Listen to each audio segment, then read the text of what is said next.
All right, guys. So, media law. Let's start, as I said, with the mutual expectations. Everybody reads them, signs them, gives them back to me. And then the syllabus. You don't have to print it out, but definitely you have to have it downloaded somewhere so you can always get back. Make sure you get the 19th edition, not the earlier editions. For two reasons. First of all, law changes. Law is a living thing, so old cases like, I don't know, New York Times versus Sullivan, they don't change, but the newer events happen, and law adapts to that. And the previous edition of the textbook did not have one of the really key laws or key decisions by the Supreme Court, which is the Citizens United, 2010. So 19th edition, please. Okay. If you can get it used, get it. Okay. $60, $70 is a bargain price. Trust me. $235 is bad. I don't know why they price them that much, but that's a gripe we all have with textbooks. But you need the textbook. There's no way around that. You'll be using it very heavily, and it's a very dense book. You cannot count on borrowing from somebody else. All right. So one thing that I insist on in this class, aside from, of course, having the textbook and reading the textbook and all that, is class attendance and participation. We take roll, and we'll do now roll so I can start getting to put faces to names. Yeah, I know some of you because I've taught you, but the majority I haven't. So it'll take a little bit. I'm only human. But I want you to be here for the lecture, for the discussion. We'll try to break the pace of the class. So say Mondays we do something more boring like lecture and stuff, and I give you the material. Then Wednesdays we will break it up and have either discussions or some group work, or we go outside, have coffee and talk to other students about the First Amendment. Whatever, we'll improvise. I'm very creative about this. But you have to be here. If you cannot come to class, if something happens to you, let me know, let JOUR know, okay? Because he keeps attendance, okay? But you have 2 unexcused absences, no questions asked, okay? After that, I have to see some excuse. Again, sorry for being a hard ass in this class, but I am, okay? I have to. Otherwise, students fall behind and bad things start happening. I don't want that, and you don't want it, right? I want everybody to succeed.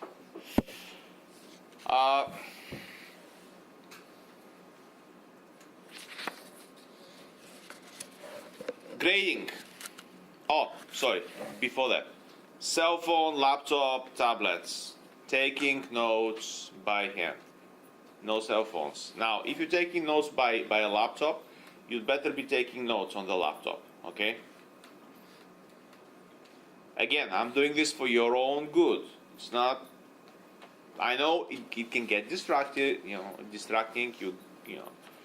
check up your Facebook, your whatever. I know. I do this in meetings too. But it's really, really important that you are mentally here and have the full investment of your attention and effort in this class. Taking notes by hand improves retention of the material very much so over taking notes on a laptop. Do you know why? There have been studies of that. Simple reason. Usually all of us, we can type up faster than we can write. So sometimes a person is talking and you're taking notes by typing. You're not even thinking, especially if you know how to type without looking, which again most of us you just learn it because we do so much of it. But you're not even thinking of what the professor is saying. You're just kind of mindlessly recording. When you're taking notes by hand, you have to slow yourself down because you cannot keep up.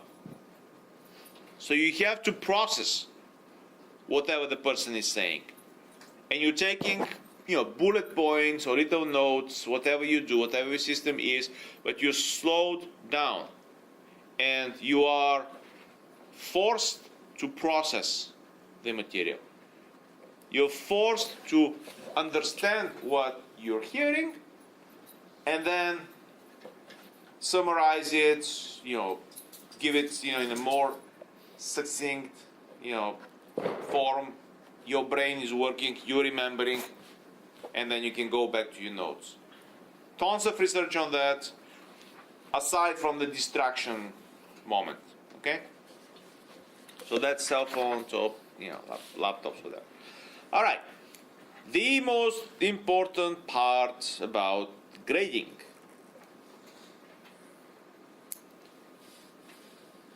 As in my instruction in assessment, in my grading, I try to give you different types of assignments. So then people can, if you're not good at, say, multiple choice, but you're better at essays, fair point. So you don't have only multiple choice or only essays. So I mix things up. We have 10 weekly quizzes. So my classes, all classes add up to 1,000 points. If you have 900, that's good for an A, 800 B, 700 for C. That's the deal, right? Simple. 10 weekly essays, each of them 0 to 50 points. Not essays, quizzes. So it could be a multiple choice. It could be something, pick up 4 options. It could be multiple choice mixed up with some open-ended questions on beach board. The thing with most of those is that the time is very limited. So I give you multiple choice, and you'd say, hey, I can look it up in the textbook because I'm not controlling you, you're doing it at home, most of them. But you have a very limited time, you have 10 minutes. So if you have not learned it, if you have not thought about it, you're not gonna find it. Odds are against you, okay? So I give you what you need to know for this particular quiz. We have the lecture, we have everything. You study, you get the quiz. So class is Monday, Wednesday, the quiz is, say, Friday. I open it up. You can do it at any time. So say Friday, or sometimes I let it go through the weekend. Fine. You can do it at any time, but once you start, the clock is on. You've done those already, right? So that's, we can do this, practice one just to make sure that everybody is comfortable with this type of quiz, but that's how it works. I limit the time because I cannot control whether you open up the textbook or not. So I make it hard on you in that sense, so you have to study, and then you can do it. Yeah, you might be able to look up 1 or 2 things, but you're not gonna be able to ace all these quizzes if you have not studied. I know it, experience and practice with this type of assessment. So that's one thing as grading assignments. In some of the quizzes you might have, I might ask you to show me examples of some material, of something, for instance, we talk about obscenity, the Miller test and stuff like that. And I'll ask you, okay, show me examples of things that are likely to be considered obscene by a court and things that are probably not going to be considered obscene, some kind of erotic art or whatever. Bring me examples. So it's not a quiz, that's not like a timed exercise. You just go and search and then you bring good examples. We'll have group exercises as well, like writing up a Freedom of Information Act request as a group and stuff like that. You write up essays your midterm will be an essay where you have to talk most likely about the First Amendment issue. I can mix it up, but that's what I think we'll be doing. And you will talk to other students. I'll give you the topic. You talk to other students. You get their understanding. You get their opinion. Then you mix it up and write it from the perspective of the law. What does First Amendment protection guarantee you? And I'll give you a specific issue, specific, if not case, but some topic that you'll be, putting this First Amendment stuff in the context of. So it's not just, hey, I'm learning First Amendment. No, you are learning to apply First Amendment. You're learning to think about how First Amendment works and how to put it in practice. Okay? So that's another 200 points. So 500 points, 10 times 50 for the quizzes of all kinds, 200 for this midterm, which is going to be an essay. It's going to take a while to do right before the spring break. And then the thing that's really scary in this class is the final exam. 300 points where you sit here, only you, no textbook, no laptop, no phone, no lifeline, no nothing. Piece of paper with questions with the entire textbook.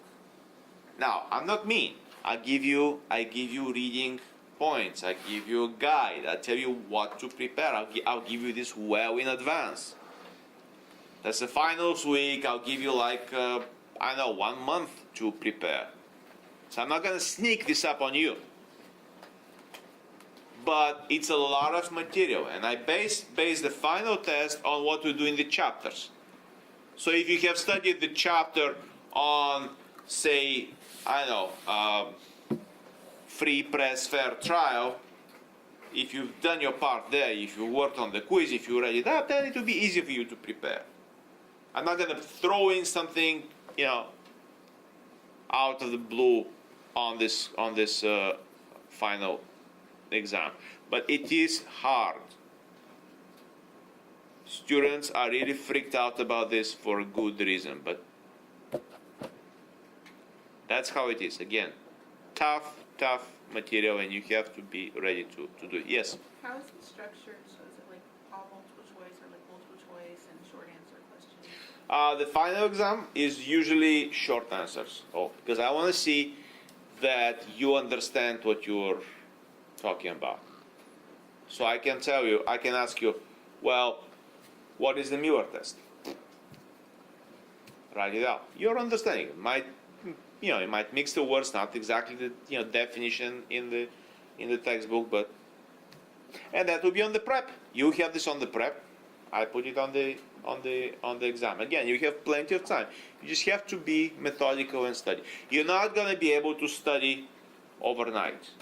I mean, students do this. They get groups. They get freaked out. They stay until 6 in the morning in the library studying for the final exam. That's all good and that's all fine. But if you have not studied before, it ain't gonna happen. You're not going to do well. Because human brain can take only that much. Fair warning, guys. So that's, in essence, about the syllabus, the rules in the class. I have office hours 1 to 2 p.m. Monday, Wednesday. My office is right here, 101B. I'm very accessible. You can email me. You can text me, but don't text me with questions about the class in the sense of don't text me to explain something from the textbook, because it's just difficult to reply in text. All right? Email me about that. Okay? But you can text me if you have an emergency, you can't come to class or whatever. I'm fine. No problem. Email me anytime. I try to keep up with replying to my emails within reason. Any question, any issue about this class, I'm the person who can solve it for you, or who can tell you how to solve it. All right? So you break up with your boyfriends and you cannot come to class and, tell me. I hope you don't break up with your boyfriend or girlfriend or whatever, but still. If it concerns this class, I'm the only one who can solve it, okay? Not, the president of the university, not the dean, not the department chair. I'm the person to talk to. You cannot keep up with something, tell me. I need to know about this class. Yeah. So you were saying if you can't keep up on something, do you give extensions at all, or are they absolutely? I give extensions. I give if students who have special needs through the DSS and all that. That's standard. I can if I have the paperwork, we can do extra time on tests and all that. That's fine. Yeah. Other than that, I don't normally give extensions if you decide not to do your test within the deadline. I give you plenty of time. I give you at least a day, usually 2 or sometimes 3 days to do it, and in advance. Okay, here's the schedule. There's everything. It's nothing sneaks up on you in this class. Everything is here in the schedule. Yeah. How long are the quizzes? How long? Usually not more than 3 or 4 questions. Yeah, reasonable. Students have, if you have studied, if you have done your prep for the quiz, I haven't had anybody who complained about not being able to complete it.